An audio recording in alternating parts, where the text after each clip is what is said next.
like, why she laying down? Y'all, we're gonna do a quick story time right quick. Not even just really story time, but just like this, it happened to me this morning. So I'm gonna inform y'all a little bit on this HOS hours of service rules or whatever it is. What's up, y'all? Welcome to my channel, man. Welcome to my YouTube channel, where I give you the most raw, concrete content,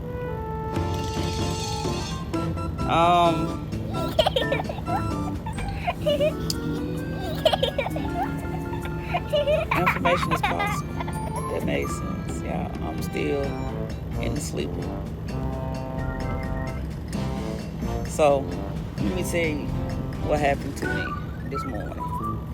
So that being said, you guys, I delivered a load yesterday in Bastrop. I think it's Bastrop, Texas or whatnot. It's only like a few miles from San Antonio. It's not far from San Antonio, Texas. But anyway, I had to live unload at the Harbor Freight 2s there. So it took them about 3 hours to get me, going or whatnot. And so, of course, I was on my 14-hour duty time on duty. Once they finished there, I took a 30-minute break, which is off duty. I took a 30-minute break. I pulled away from the door and did a 30-minute off duty break.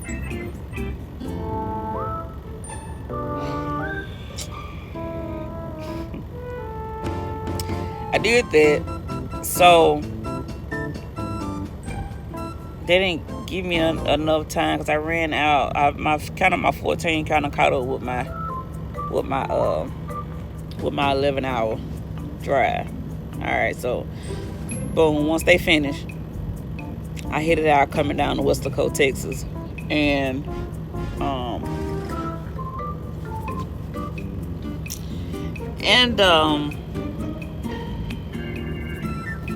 y'all, I'm picky. I'm very OCD, so don't laugh at me. But I headed out coming down to Weslaco, Texas, where I had to come down here to live load. So that was an extra, God dang, y'all. That was an extra 350 miles that I had to complete to get down here. So I said around about 1 o'clock, between 12:30 and 1 o'clock, I started running out of time. So, of course, I had to find somewhere to park, you guys. Y'all know how it is, wee hours of the night. It's really not a wee hour of the night, but in the middle of the night like that, is nowhere to park. It's no trucking spaces available at that time of night because some drivers either shutting down or they are in the middle of taking their 10-hour break as well, which their break might not be up until maybe like 3 or 4 in the morning. Just all depends. But anyway,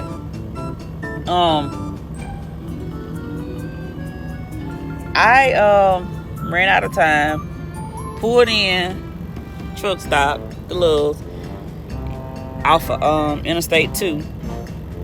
Pulled in at the Loves there, parked in a no parking zone. And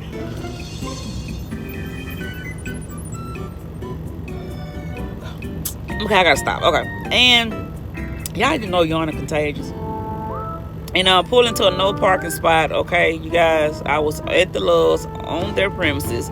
It was nowhere for me to park, so I pulled in a no parking area until the truck stop kind of like cleared out. So, of course, I laid down. I went to bed. Did my 10-hour, was in the middle doing my 10-hour break.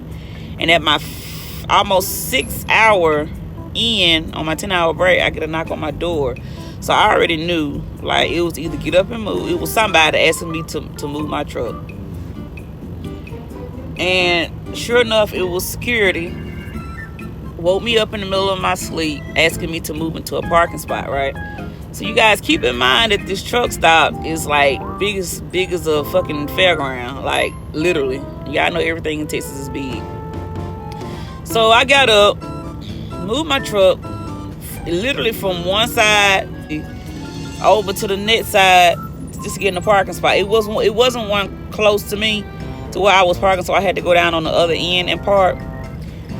Y'all, let me tell y'all what happened. Y'all know on these e-logs, right?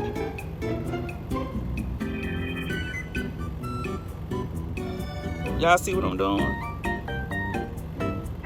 Cause safety made a adjustment to my time. So I'm gonna tell y'all. So it's asking me if I certified all laws are true and correct. Okay.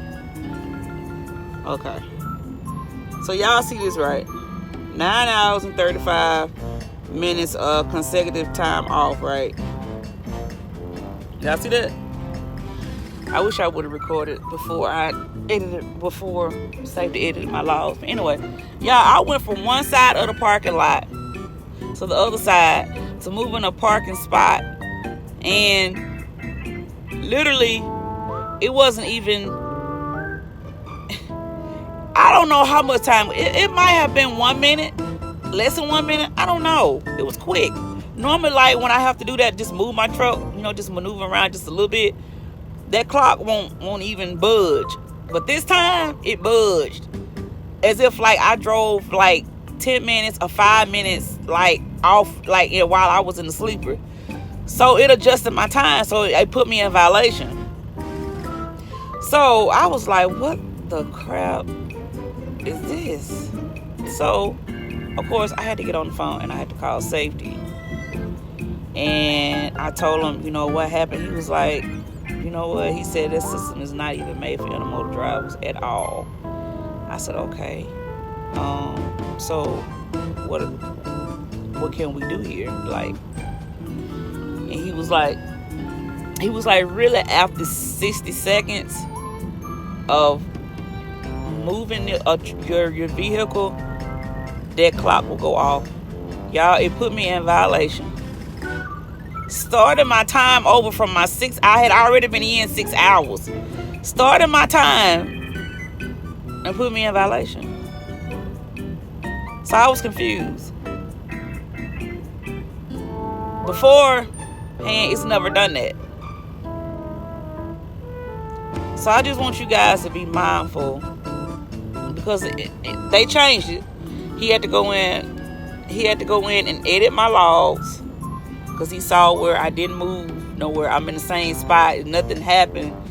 So they were able to go in and edit my logs for me to take me out of violation and do whatever they needed to do, because that was really weird. And he was like, really, after 60 seconds, that clock will start. I was like, that's not good at all, y'all. So, for you guys that really wanted to know about the HOS or somewhat about the HOS and how it really works now, because laws are changing, be mindful of that. Once you park your truck to do that 10-hour break and somebody asks you to move, you tell them you can't move. Now you can't move from one little space over to a parking space in the same area. You can't even do that no more. It's like if you literally move that truck, your clock will start. So hopefully, like, these shippers and these consignees will get themselves together and understand us as drivers. Once we come in, 9 times out of 10, most of our stuff is drop and hook. Anytime we have to live load, just like what I'm gonna have to do today, I'm gonna have to live load. I don't know how long it's gonna be, but think about it, I gotta start my clock. Like, just to drive over there, I gotta start my clock. So I gotta sit on that 14 hour. Hopefully it don't catch up with my 11, so I can get back home to do my 2 days off. So, yeah, it's not a joke. It is real. So keep in mind, these are your CDLs. They're yours. Don't let nobody break them. The only person that can mess them up is you as a driver. So you got to be responsible. If somebody asks you to move your truck, tell them no, you cannot. If they force you to move, still don't move your truck. You better tell them to contact your company or whatever they need to do. If they got to tow your truck to move, then that's on the company. But you as a driver, do not move that truck. You know what I'm saying? Because some companies can be dirty and messy and put that stuff on your DAT report. You know what I'm saying? So don't jeopardize your license. Don't jeopardize your CSA score. Don't jeopardize none of that. I mean, none of it. Because it's getting real out here with trucking. It's really getting real, y'all. After 11 years of me going from paper log to e-logs, at first it was cool. You know, it was okay. I wasn't accustomed to it. I didn't like it because you can't operate, you know, around e-logs. At least on paper logs, you're able to adjust, you know, as needed. But I won't get into that. But anyway, there are a lot of reasons why we are on e-logs now, because there is a lot of fatiguing, a lot of accidents. Drivers don't know how to pull over and get themselves some sleep, you know what I'm saying, when they feel like they are fatiguing. So that's one of the reasons why we are on e-logs. It's too many accidents. So now they're forcing you to shut down, do your 10-hour break, regardless of where you are, whatever. You gotta do the 10-hour break. And 10-hour break doesn't necessarily mean you're gonna get all your rest. You're not gonna get all your rest. I don't know anybody that sleeps in the sleep of 10 hours. I don't know who bees back here for 10 hours. I can't be back here for 10 hours, to be honest. Unless I'm just really, really, really, really tired and I do my 36 at home. Because I get my rest, but I don't get a soundly rest until I am at home in my bed at home. So you guys keep that in mind, man. Like, this shit is real. It's real. So I appreciate you guys for watching. Appreciate y'all for listening. Stay tuned for more content about this trucking rucking deal. And I'll see y'all later. Chill.